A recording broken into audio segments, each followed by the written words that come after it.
So we also look at other goals. There's the savings goal. So for example, I just asked Henry how much I need to save for a trip to Paris. So I'm going to say trip to Paris. And it's going to be a savings goal. I'm going to continue.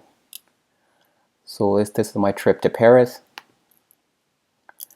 I want to say $2,000.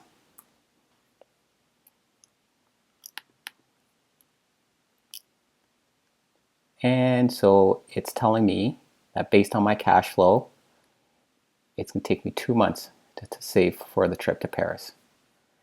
Now, if I didn't want to use all my cash flow to savings, I only want to save about 10% of my cash flow.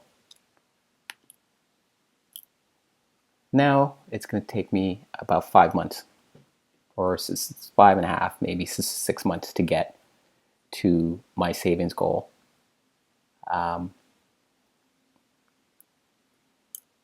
If I want to start that goal, I'm not going to start. I plan on going to Paris next year. So let's say I start to savings in December. So I could just save this in my savings account or my check, or in my savings account. The other option, just rather than just letting the money sit in my savings account, I can invest it.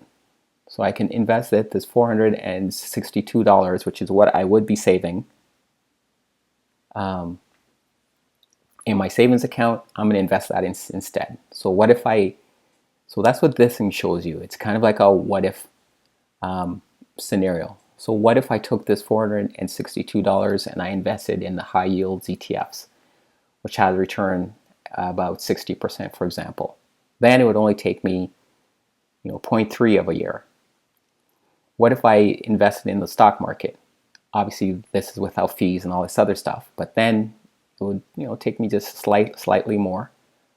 What if I invested in an index fund that gave me 7%, about 0.5 of a year, about half a year? And what if I had a high interest savings account that gave me 3%? Then again, it would just take me about half a year. So most of these are going to take me about half a year, and that's what this graph is going to show. So obviously the high yield ETF is going to give me more, but that's obviously more riskier as well. So that's how I would save for my trip to Paris.